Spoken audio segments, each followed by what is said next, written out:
আসসালামু আলাইকুম প্রিয় দর্শক, আপনারা যারা অন্যের চেয়ে সবসময় নিজেকে এগিয়ে রাখতে চান, নিজেকে একটু আলাদাভাবে সকলের কাছে তুলে ধরতে চান, সকলের কাছে বিশেষভাবে পরিচিত হতে চান, জনপ্রিয়তার শীর্ষে নিজেকে দেখতে চান সব সময়, আপনাদের মধ্যে বিশেষ একটি গুণ থাকা অত্যাবশ্যক। সেটি হলো উপস্থাপনা। আর উপস্থাপনায় খুবই গুরুত্বপূর্ণ একটি বিষয় হলো স্ক্রিপ্ট। আপনি যদি একজন ভালো উপস্থাপক হতে চান, আপনার পুরো অনুষ্ঠানটিকে জমিয়ে রাখতে চান, যে কোনো পরিস্থিতিতে একটি অনুষ্ঠানকে সফল করতে চান, তাহলে অনুষ্ঠানের পূর্বে সেই অনুষ্ঠানের জন্য একটি স্ক্রিপ্ট তৈরি করে নিতে হবে। সামাজিক সাংস্কৃতিক আয়োজন, রাজনৈতিক সভা, সেমিনার, অফিস আদালত কিংবা স্কুল কলেজ বিশ্ববিদ্যালয়ের বিভিন্ন আয়োজন, ইউটিউব কন্টেন্ট নির্মাণ, রেডিও কিংবা টেলিভিশন অনুষ্ঠান অথবা রাষ্ট্রীয় অনুষ্ঠান, প্রতিটি ক্ষেত্রে উপস্থাপনার জন্য স্ক্রিপ্ট খুবই জরুরি বিষয়। তবে অনুষ্ঠান ভেদে স্ক্রিপ্টের ধরন কিছুটা ভিন্ন হবে। একটি অনুষ্ঠানকে সফল করার জন্য একটি স্ক্রিপ্টের ভূমিকা কতটা গুরুত্বপূর্ণ এবং কিভাবে আপনি একটি চমৎকার স্ক্রিপ্ট তৈরি করবেন সেই সম্পর্কে একটি স্বচ্ছ ধারণা দেবার চেষ্টা করব আমার আজকের এই ভিডিওতে। চলুন তবে মূল আলোচনায় যাওয়া যাক। আলোচনায় যাবার আগে ছোট্ট একটি অনুরোধ, আমার চ্যানেলটি অবশ্যই সাবস্ক্রাইব করবেন।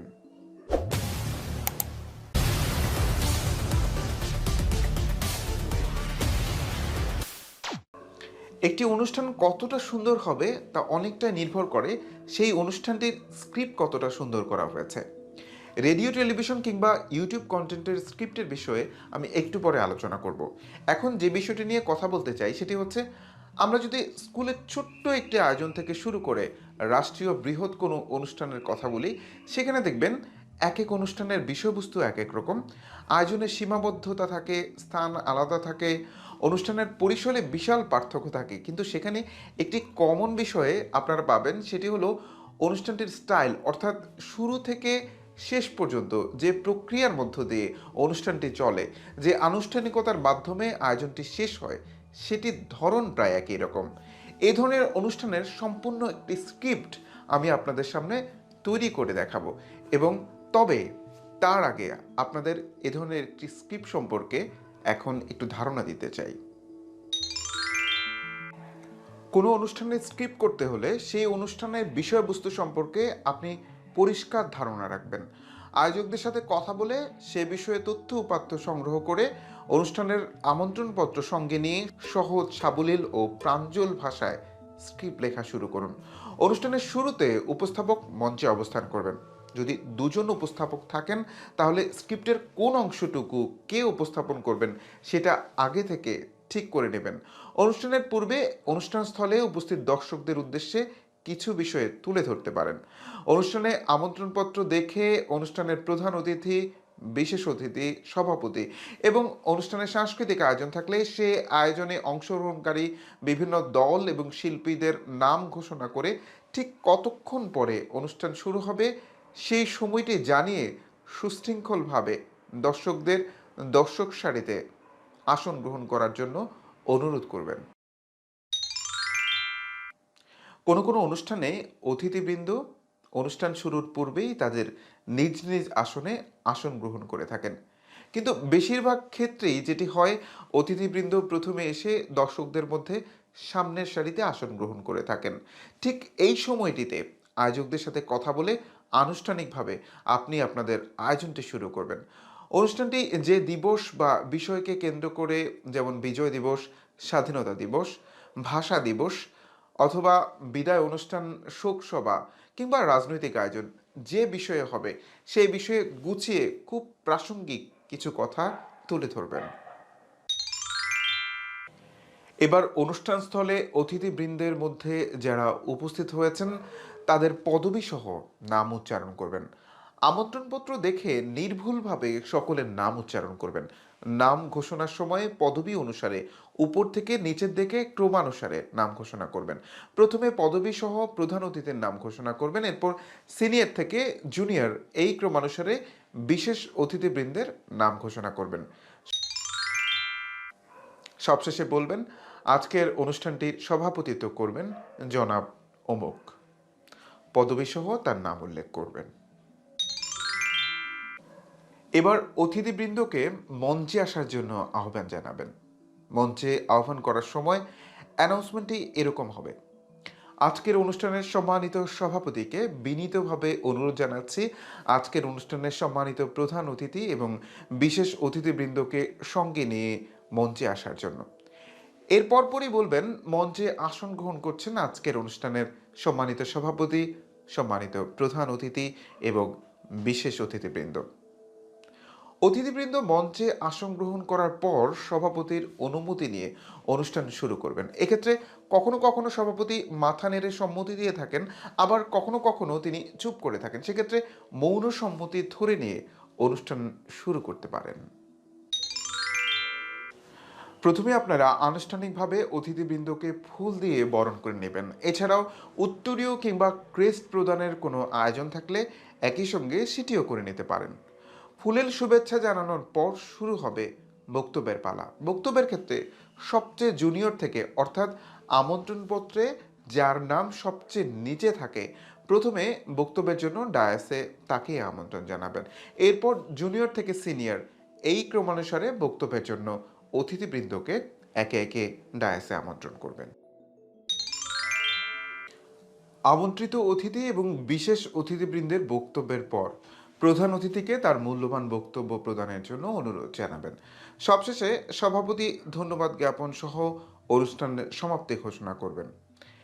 কিছু কিছু ক্ষেত্রে দেখা যায় অনুষ্ঠানের প্রয়োজনে সভাপতি প্রধান অতিথির আগে বক্তব্য প্রদান করে থাকেন। এক্ষেত্রে কিছু গুরুত্বপূর্ণ বিষয়ে মাথায় রাখতে হবে। অনেক অনুষ্ঠানে কিন্তু আমন্ত্রণপত্রের তালিকায় থাকা সব অতিথিদের বক্তব্য দেওয়ার সুযোগ থাকে না। সেক্ষেত্রে এর মধ্য থেকে কারা কারা বক্তব্য দিবেন সেটি পূর্ব নির্ধারিত থাকে। আয়োজকদের সাথে কথা বলে এটা জেনে নিতে হবে। কখনো কখনো অনুষ্ঠান চলাকালীন সময়েও অতিথিদের প্রয়োজনে বক্তার সিরিয়াল পরিবর্তন হতে পারে। সেটা উপস্থাপকের খুব সুন্দরভাবে ম্যানেজ করতে হবে। আলোচনা অনুষ্ঠান শেষে উপস্থাপক সাংস্কৃতিক অনুষ্ঠানের ঘোষণা করবেন। মঞ্চ প্রস্তুত করার জন্য কিছুটা সময় চেয়ে নিয়ে সবাইকে নিজ নিজ আসন গ্রহণ করার জন্য অনুরোধ জানাবেন। মঞ্চ প্রস্তুত হয়ে গেলে অনুষ্ঠানে কারা কারা অংশগ্রহণ করবেন, অর্থাৎ সাংস্কৃতিক আয়োজনটির সার্বিক বিষয় নিয়ে কিছু কথা বলে তারপর সে আয়োজনটি শুরু করবেন। সাংস্কৃতিক আয়োজনের ক্ষেত্রে চেষ্টা করবেন হাই বিটের পারফরমেন্সগুলো তুলনামূলক শেষে রাখার জন্য, কারণ প্রথমে হাই বিটের পারফরমেন্স দিলে পরবর্তীতে যে পারফরমেন্সগুলো থাকবে সেই পারফরমেন্সগুলো ভালো নাও লাগতে পারে। সেক্ষেত্রে অনুষ্ঠান ঝুলে যেতে পারে। পারফরমেন্সের ক্ষেত্রে কোনো ব্যক্তি বা দলকে মঞ্চে ডাকার সময় সে ব্যক্তি বা দল সম্পর্কে, অথবা তারা যে কবিতা, গান কিংবা নাচ যেটাই করবেন সেই সম্পর্কিত কিছু বলে সেই শিল্পীকে মঞ্চে আহ্বান করবেন। সাংস্কৃতিক অনুষ্ঠান চলাকালীন সময়ে দর্শকদের মধ্যে যদি নির্জীব ভাব চলে আসে, তাহলে তাদের আকর্ষণ ফিরিয়ে আনার জন্য উপস্থাপকের গুরুত্বপূর্ণ ভূমিকা পালন করতে হবে। এক্ষেত্রে দর্শকদের সাথে চমৎকার কোনো খেলা, মজার কোনো গল্প, কৌতুক ইত্যাদি করে দর্শকদের মনোযোগ ফিরিয়ে আনার সর্বোচ্চ চেষ্টা করতে হবে। সেক্ষেত্রে সেই প্রস্তুতিও রাখতে হবে স্ক্রিপ্টের মধ্যে। এ ধরনের অনুষ্ঠানের একটি ডেমো স্ক্রিপ্ট এখন আমি আপনাদের সামনে উপস্থাপন করব।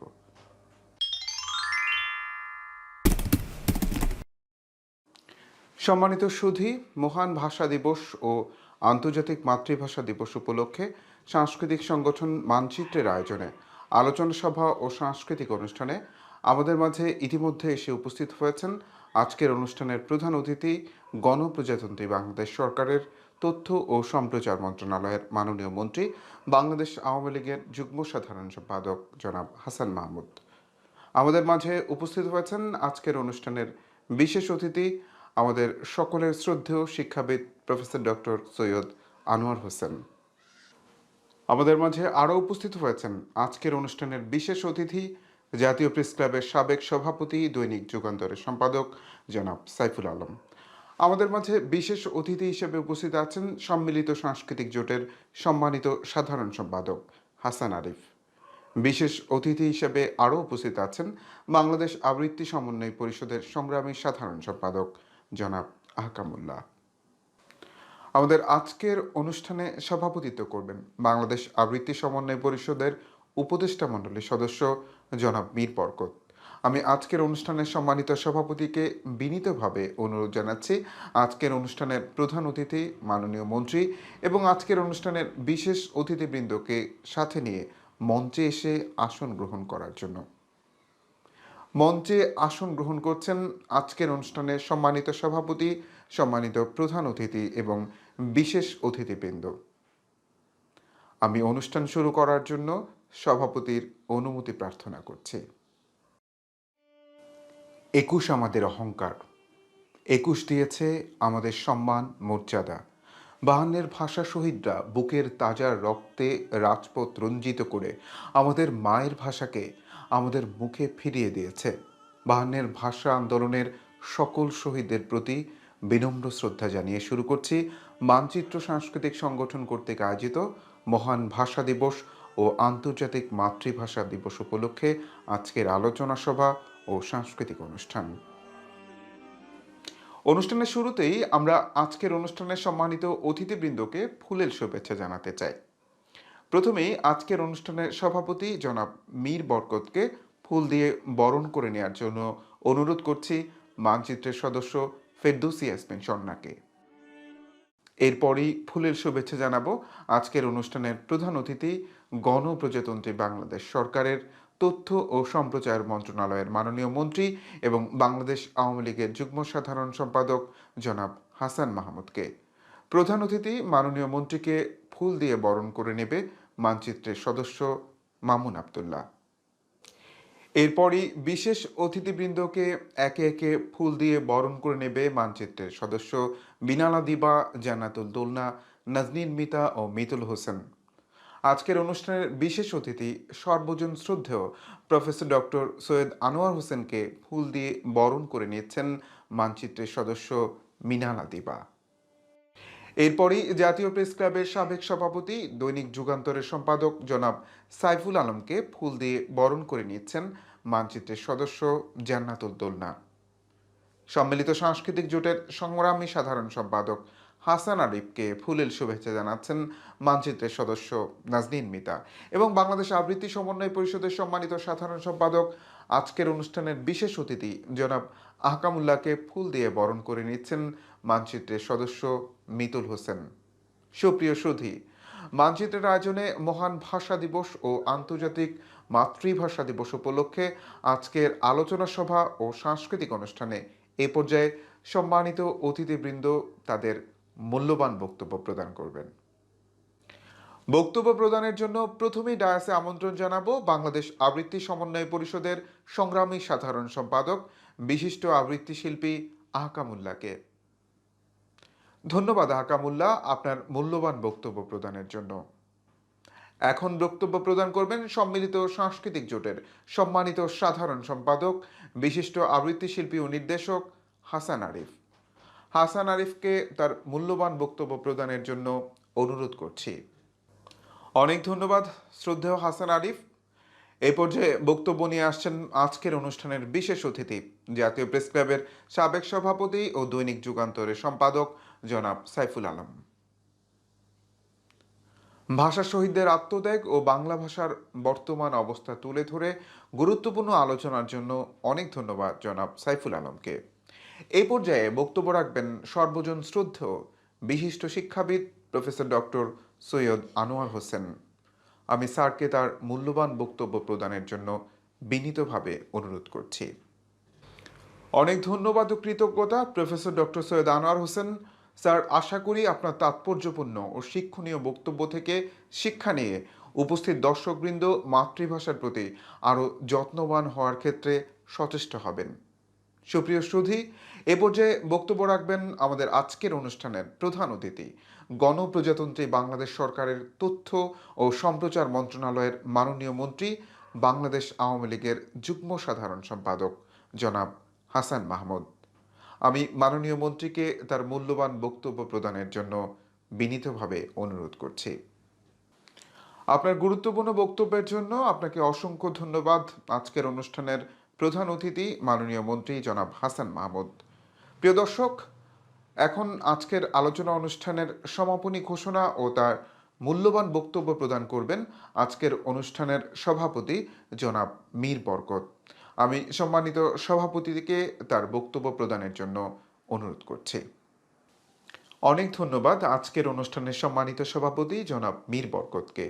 সুপ্রিয় সুধী, এরই সাথে সাথে শেষ হয়ে গেল সাংস্কৃতিক সংগঠন মানচিত্র আয়োজিত মহান ভাষা দিবস উপলক্ষে আলোচনা ও সাংস্কৃতিক অনুষ্ঠানের প্রথম পর্ব, অর্থাৎ আলোচনা অনুষ্ঠান।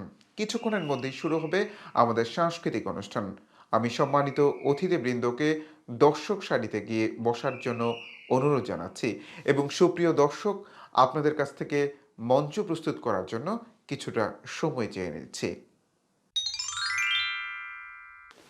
সুপ্রিয় সুধীমণ্ডলী, সাংস্কৃতিক সংগঠন মানচিত্র আয়োজিত মহান ভাষা দিবস ও আন্তর্জাতিক মাতৃভাষা দিবস উপলক্ষে আজকের আলোচনা সভা ও সাংস্কৃতিক অনুষ্ঠানের দ্বিতীয় পর্বে আমরা এখন শুরু হচ্ছে মনোজ্ঞ সাংস্কৃতিক অনুষ্ঠান। এই আয়োজনে আবৃত্তি, গান ও নৃত্য পরিবেশন করবেন দেশের প্রখ্যাত শিল্পীবৃন্দ এবং সেই সাথে থাকবে বিভিন্ন সংগঠনের দলীয় পরিবেশনা। ফেব্রুয়ারি এলেই বুকের গহীনে একটা গভীর অনুরণন টের পাই, যেন সেখানে কেউ অনবরত টঙ্কার তুলে যাচ্ছে।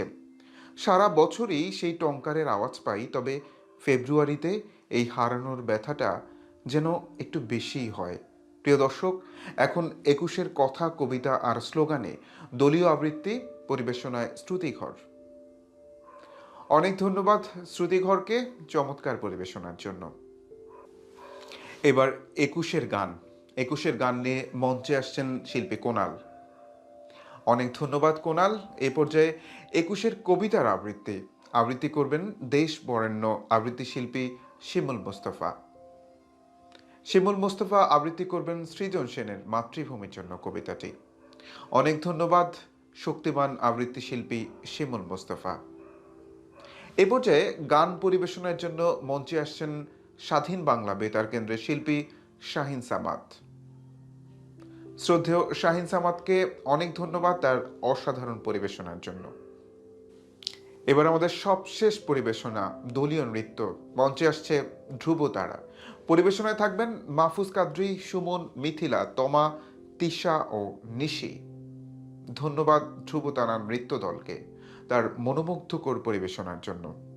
সেই সাথে অশেষ ধন্যবাদ ও কৃতজ্ঞতা প্রিয় দর্শক আপনাদের প্রতি। এরই সাথে সাথে শেষ করছি আমাদের আজকের আয়োজন। প্রিয় দর্শক, আজকের পুরো অনুষ্ঠান জুড়ে উপস্থাপনায় আপনাদের সাথে ছিলাম আমি শরীফ হোসেন হৃদয়। ২১-এর চেতনা সদা জাগ্রত থাকুক আপনাদের মনে প্রাণে। বাংলা ভাষার অবমাননা, অযথা বিদেশি ভাষার ব্যবহার আর বিকৃত ভাষায় কথা বলা থেকে বিরত থাকব সদা সর্বদা, এই প্রত্যাশা সবসময়। মহান ভাষা শহীদদের প্রতি আবারও বিনম্র শ্রদ্ধা জানিয়ে আজকের অনুষ্ঠান এখানেই শেষ করছি। শুভকামনা সবার জন্য। নানাবিধ সামাজিক, সাংস্কৃতিক, রাজনৈতিক অনুষ্ঠানগুলো কেমন হয় তার একটি ধরন ও সেটির একটি স্ক্রিপ্ট সম্পর্কে পূর্ণাঙ্গ একটি ধারণা দেবার চেষ্টা করেছি এই ভিডিওতে। তবে বেতার, টেলিভিশন ও ইউটিউব ভিডিওর স্ক্রিপ্টের ধরনে বেশ পার্থক্য রয়েছে।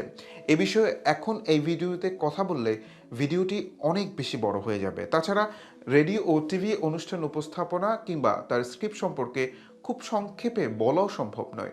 তাই আমি অবশ্যই এই সম্পর্কিত প্রতিটি বিষয় আলাদা আলাদা ভিডিওতে আপনাদের সামনে সুস্পষ্টভাবে তুলে ধরব। সবাই ভালো থাকবেন।